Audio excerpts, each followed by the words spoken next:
Hi friends, welcome to my channel. இன்றைக்கி ஒரு 9 வயது குழந்த கோத்ரூ பண்ண ஒரு மென்டலான ப்ரெஷர் சுச்சுவேஷன். அதனால் அவங்க எடுத்த முடிவு, இப்போ இருக்க எஜுகேஷன் சிஸ்டமில் இதெல்லாம் என்னென்ன ஃபால்ட் இருக்குது அப்படின்னு நான் பார்க்க போகிறோம். Welcome back to Priya PJ vlog. இப்போ நம்ம பார்க்க போகிற குழந்தையோட பேர் அமேரா. இவங்க ஜெய்ப்பூரில் இருக்க பெரிய ஒரு ஸ்கூலில் 4th ஸ்டாண்டர்ட் படிச்சுட்ருக்காங்க. நார்மலாக ஸ்கூலுக்கு போன ஒரு குழந்தை திரும்பி வரலை. அதுக்கான என்ன நடந்திருக்கு அப்படின்றது தான் நம்ம இந்த வீடியோவில் பார்க்க போகிறோம். இந்த சம்பவம் என்றைக்கு நடந்திருக்குன்னு பார்த்தீங்கன்னா 1 நவம்பர் 2025 நடந்திருக்கு. நார்மலாக அமேரா ஆஸ் யூஷுவல் டே மாதிரி அவங்களோட டே போயிருக்கு. ஃப்ரெண்ட்ஸுங்க கூட நல்லா பேசியிருக்காங்க. அதுக்கப்புறம் நார்மலாக பேசுகிறத நம்ம பார்க்க முடியுது. அதுக்கப்புறம் அவங்க டான்ஸும் ரொம்பவுமே என்ஜாய் பண்ணி இன்வால்வ் பண்ணி ஆடியிருக்காங்க. அதையுமே நம்ம பார்க்க முடியுது. ஆஸ் யூஷுவல் டே மாதிரி தான் அதுவும் ஸ்டார்ட் ஆகிருக்கு. அதுக்கப்புறம் தான் ஒரு பையன் ஏதோ காட்டி அமேராக்கிட்ட ஏதோ பேசுகிறாங்க. அதை பார்த்துட்டு அமேரா கொஞ்சம் டென்ஷன் ஆகுறாங்க. அவங்க பேசுறது இல்லாமல் மற்ற ஃப்ரெண்ட்ஸ்கிட்டையும் காட்டி ஏதோ சொல்கிறாங்க. இதனால அமேரா ரொம்பவுமே டிஸ்டர்ப் ஆகிருக்காங்க. இது அவங்களுடைய செயல்னாலே நமக்கு தெரியுது. ஸோ அதுக்கப்புறம் போயிட்டு அவங்க டீச்சர்கிட்ட சொல்கிறாங்க, இந்த மாதிரி விஷயம் இருக்குது அப்படின்னு. பட் டீச்சர் ஏதோ பசங்களுக்குள்ளே ஒரு பிரச்சனை அப்படின்னு நினச்சிட்டு அவங்க ஃப்ரீயாக விட்டுருக்கலாம். பட் இதில் டீச்சரோட பிரச்சனை என்னன்னு கேட்டிங்கன்னா, ஒரு முறையும் கிட்டத்தட்ட ஒரு 5 தடவை அமேரான்ற 9 வயது குழந்தை டீச்சர்கிட்ட போய் பேசணும், அவங்களுக்கு இருக்க பிரச்சனை ஏதோ ஒன்று, அவங்க டிஸ்கம்ஃபர்ட்டாக இருக்காங்க அப்படின்றது அவங்களுடைய பாடி லாங்குவேஜை பார்க்கும்போதே கிளியராக தெரியுது. நமக்கு வீடியோவில் தெரியுது. டீச்சர் ஏன் ரியலைஸ் பண்ணல அப்படின்றது தெரியல.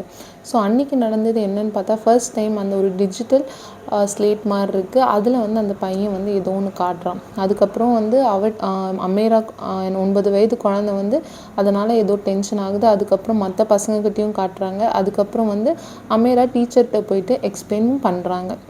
ஆனால் டீச்சர் முதல்ல என்னன்னு கேட்குறாங்க. அதுக்கப்புறம் அமேரா பக்கம் கோவப்படல, ஜஸ்ட் அவங்கள லிசன் பண்ணாத மாதிரி சில வீடியோஸில் நம்ம பார்க்க முடியுது.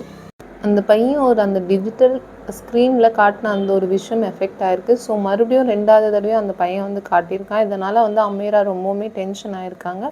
கிட்டத்தட்ட ஒரு 5 தடவை மேமை போய் அவங்க பேசணும், என்ன பிரச்சனைன்னு சொல்லணும்னு ட்ரை பண்ணியிருக்காங்க. பட் மேம் அது கேட்கல. இதுதான் மெயினான பிரச்சனையாக இருக்குது. ஸோ முடிஞ்சவளோ போய் ட்ரை பண்ணோம். இதில் பார்த்திங்கன்னா அமேராவுடைய பாடி லாங்குவேஜ் பார்த்திங்கன்னா ரிக்வெஸ்ட் பண்ணி கேட்குறாங்க, ப்ளீஸ் கொஞ்சம் நான் சொல்கிறத கேளுங்க அப்படின்ற மாதிரி. இந்த ஒரு சுச்சுவேஷனில் டீச்சர் இது சாதாரண குழந்தைங்க பிரச்சனை அப்படின்னு நினச்சிட்டு இருக்காங்க. அதுக்கான ரீசன் என்ன அப்படின்னு தெரியல. ஒரு முறையும் அமேரா அவங்களுடைய அவங்க சைடுக்கு உண்டான இதை பேசணும் அப்படின்னு சொல்லிட்டு ரொம்பவே ட்ரை பண்ணியிருக்காங்க. பட் டீச்சர் இல்லை, லைக் அவங்க ஸ்ட்ரிக்டாக பேசினது போல் பார்க்க முடியுது. ஸோ எல்லா ஸ்டூடெண்ட்டும் இந்த ஒரு விஷயத்தில் அமேரான்ற ஒரு குழந்தைய கார்னர் பண்ணுற மாதிரியும், டீச்சர் அவங்க எல்லாருக்கும் சப்போர்ட் பண்ணி அமேரா சைட்லேருந்து என்ன பேசுகிறாங்க அப்படின்றத கேட்கலையோ அப்படின்ற மாதிரி தான் நமக்கு தோணுது. ஸோ ஃபைனலாக ஒரு தடவை அமேரா போயிட்டு மேம்கிட்ட பேசணும் அப்படின்னு சொல்லிட்டு ட்ரை பண்ணுறாங்க. 5th டைமாக ட்ரை பண்ணுறாங்க. ஸோ இப்போ இந்த சுச்சுவேஷனில் பார்த்திங்கன்னா மேம் எல்லாருக்கிட்டையும் போகிறாங்க. பட் அமேரா கிட்டே போகலை. அமேரா தான் அவங்களுடைய அந்த ஒரு சிட்டிங் போஸ்டர் ஆகட்டும், அவங்க கைகளை எப்படின்னு சொல்லி ரொம்பவே டென்ஷனாக இருக்காங்க. ஸோ அந்த மாதிரி ஒரு இதில் இருக்கும்போது மறுபடியும் எல்லா பசங்களும் போய் பேசும்போது ஃபைனலாக ஒரு தடவை போயிட்டு மேம்கிட்ட என்ன நடந்தது, அவங்க சைடில் இருக்க நியாயத்தை சொல்லணும்னு நினைக்கிறாங்களா என்னன்னு தெரியல. பட் மேம் ஸ்ட்ரிக்டாக ஏதோ ஒரு ஆக்ஷன் எடுக்க போகிறதாவோ ஏதோ சொல்லியிருக்காங்க. அப்படின்னும்போது அமேரா ஃபைனலாக ஒரு தடவை போயிட்டு மேம்கிட்ட ரிக்வெஸ்ட் பண்ணி கேட்டிருக்காங்க. பட் மேம் ரொம்பவுமே ஸ்ட்ரிக்டாக நோன்ற மாதிரி சொல்கிறது அவங்களுடைய அந்த ஒரு கெஸ்டரில் நம்மளால் ரியலைஸ் பண்ண முடியுது. ஸோ ஃபைனலாக கேட்கும்போது பேசிவிட்டு அவங்க வெளியே போகிறாங்க. பட் கிளாஸ் டீச்சராக இருக்கவங்களுக்கு அது ரியலைஸ் ஆகலை. ஸோ இந்த ஒரு சுச்சுவேஷனில் அவங்க தடுத்துருந்தாங்கன்னா அந்த ஒரு குழந்தை இப்போதைக்கு நம்ம கூட இருந்திருக்கோம் அப்படின்னு தான் நான் நினைக்கிறேன்.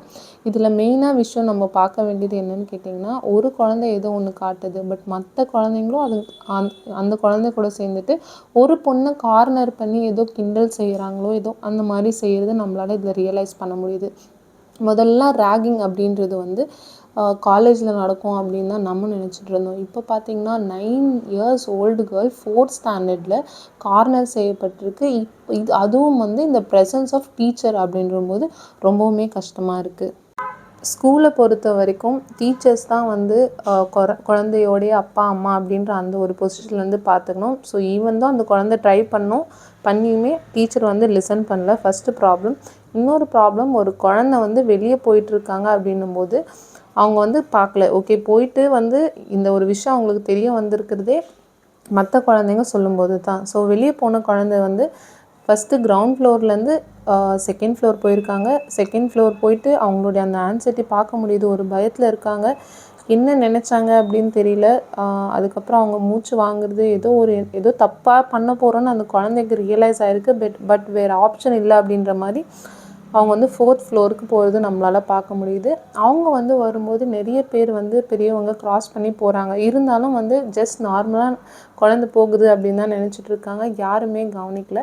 இப்போ இருக்க ஒரு ஸ்கூல் அப்படின்னு பார்க்கும்போது குழந்தைங்க என்ன பண்ணுறாங்க அப்படின்னு கண்காணிக்கிறதுக்கு சிசிடிவி எல்லாமே இருக்குது. ஒரு ஃப்ளோருக்கும் வந்து குழந்தை கிளாஸ் ரூம் வந்து கிரவுண்ட் ஃப்ளோரில் இருக்குது. அப்புறமா எதுக்காக அவங்க 4th ஃப்ளோர் போகிறாங்க அப்படின்னு கவனிக்க வேண்டியதும் ஒரு ஸ்கூலோடைய கடமை தான். ஸோ யாருமே கவனிக்கலாம். அந்த குழந்தை 4வது ஃப்ளோர்லேருந்து அவங்க வந்து குதிச்சுட்டு அவங்க இப்போ வந்து இல்லை. அதுதான் நடந்திருக்கு. இது நடந்தது வந்து நவம்பர் 1 அன்னைக்கு நடந்திருக்கு. பட் இதுக்கான சிசிடிவி ஃபுட்டேஜ் வந்து இப்போ தான் வந்து ரிலீஸ் பண்ணியிருக்காங்க. இந்த குழந்தை வந்து டாப்பராக இருக்கக்கூடிய எல்லாத்துலேயுமே வந்து எக்ஸல் பண்ணக்கூடிய குழந்தையாக தான் இருந்திருக்காங்க.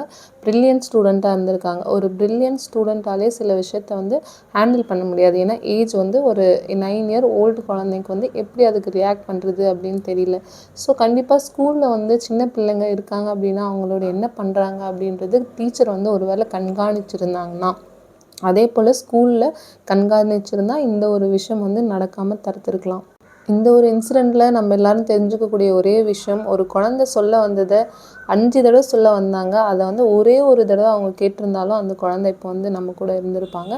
ஸோ அந்த ஒரு சின்ன நெக்லிஜென்ஸால் தான் இந்த ஒரு விஷயம் நடந்திருக்கு. இப்போது இவங்களோட பேரண்ட்ஸ் ரிக்வஸ்ட் என்னன்னு கேட்டிங்கன்னா, ஏன் வந்து யாருமே அவங்க கவனிக்கலை, குழந்தை வந்து போகிறதாட்டும் எதுவுமே கவனிக்கலை. ஒரு வேளை கவனிச்சிருந்தா இப்போது நம்ம குழந்தை நம்ம கூட இருந்திருக்குமே அப்படின்னு அவங்க சொல்கிறாங்க. ஸோ அதுக்கான ஒரு அவேர்னஸாக தான் அவங்க வந்து இந்த ஒரு விஷயத்த சொல்லியிருக்காங்க. அதே போல் வேறு எந்த குழந்தைக்கும் ஒரு டீச்சரோட நெக்லிஜென்ஸால் இந்த மாதிரி ஒரு விஷயம் நடக்கக்கூடாது அப்படின்றது தான் அவங்களோட ரிக்வஸ்ட்டாக இருக்குது. இனிமேல் எந்த ஒரு குழந்தைக்கும் அமேரா நிலைமை வரக்கூடாது அப்படின்னு தான் இவங்க ரிக்வஸ்ட் வச்சுருக்காங்க.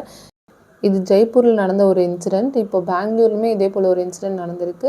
ஒரு 12 வயசு பையன் வந்து மயங்கி விழுந்ததாக சொல்லியிருக்காங்க. இந்த ஒரு சம்பவம் நடந்த இடம் வந்து பெங்களூர். மயங்கி விழுந்ததாக சொல்லியிருக்காங்க. போகிறதுக்குள்ளே வந்து ஹாஸ்பிட்டல் கொண்டு போயிருக்காங்க. அங்கே போகும்போது குழந்தை வந்து ஆல்ரெடி இறந்து போனதாக சொல்லிகிட்ருக்காங்க. பட் அந்த குழந்தையோட பெற்றோர்கள் சொல்கிறது என்னென்னா, அவங்கள வந்து ராடால் அடிச்சிருக்காங்க. அந்த காயங்கள் வந்து தலையில் பார்க்க முடியுது அப்படின்னு சொல்லியிருக்காங்க. ஸோ ஸ்கூல்லேயே இந்த மாதிரி ஒரு அன்சேஃபான ஒரு என்வாயன்மெண்ட் இருக்குது அப்படின்னா நம்ம எப்படி ஸ்கூலுக்கு அனுப்புறதுக்கே பயமாக இருக்கே அப்படின்றதான் நான் நினைக்கிறேன். இது மட்டும் இல்லைங்க, ஒரு 4 மாதத்துக்கு முன்னாடியும் இதே போல் ஒரு சம்பவம் நடந்திருக்கு. நீலகிரியில் 9வது படிக்கக்கூடிய பையன் வந்து மயங்கி விழுந்ததாக சொல்லியிருக்காங்க. இவங்களும் பேரண்ட்ஸும் போய் பார்த்துருக்காங்க. என்ன நடந்ததுன்னா, 2 பசங்களுக்கு நடுவில் நடந்த சண்டையில் இந்த குழந்தைக்கு வந்து அடிபட்டிருக்கு. அதனால் அதுக்கப்புறம் மயங்கி விழுந்திருக்காங்க. ஹாஸ்பிட்டல் கூப்பிட்டு போகும்போதே இறந்து போயிட்டதாக சொல்லியிருக்காங்க. ஸோ இந்த மாதிரி ஸ்கூலில் இந்த மாதிரி இன்சிடெண்ட் நடந்துட்டு இருக்கிறது பெற்றோருக்கு ரொம்பவுமே கஷ்டமாக இருக்குது. இதில் டீச்சர்ஸ் பண்ணக்கூடிய விஷயம் என்னன்னு கேட்டிங்கன்னா, ஒரு குழந்தை வந்து ரிப்பீட்டடாக வருதுன்னா அதுக்கான ரீசன் என்ன அப்படின்னு சொல்லிட்டு லிசன் பண்ணால் இந்த ஒரு ப்ராப்ளம் வந்து நடந்திருக்காது அப்படின்னு நான் நினைக்கிறேன். ஸோ அதே மாதிரி வந்து இந்த புல்லிங் பண்ணுறது அப்படின்றது ஸ்கூல்லேயே ஆரம்பிச்சிட்டாங்கன்னா ரொம்பவுமே கஷ்டம். காலேஜில் பண்ணுறதே தவறு அப்படின்னு நம்ம சொல்லிகிட்டு இருக்கோம். இது ஸ்கூல்லேயே வந்து இது புல்லிங் டைப்பாக போயிட்டுருக்கு. இதுக்கு வந்து கண்டிப்பாக சிவியர் ஆக்ஷன் கவர்மெண்ட்டும் எடுக்கணும். ஸ்கூல்ஸும் வந்து இதுக்கான ஒரு அவேர்னஸாக இருக்கணும் அப்படின்னு நான் நினைக்கிறேன். இந்த வீடியோ முடிஞ்சவள எல்லாருக்கும் ஷேர் பண்ணுங்கள். ஒரு அவேர்னஸை க்ரியேட் பண்ணுவோம். பேரண்ட்ஸு டீச்சர்ஸு ஒன்றா சேர்ந்தால் தான் இந்த ஒரு இன்சிடெண்ட் மறுபடியும் நடக்கிறத தடுக்கலாம். இந்த வீடியோ பிடிச்சிருந்தால் லைக் பண்ணுங்கள். தேங்க்யூ.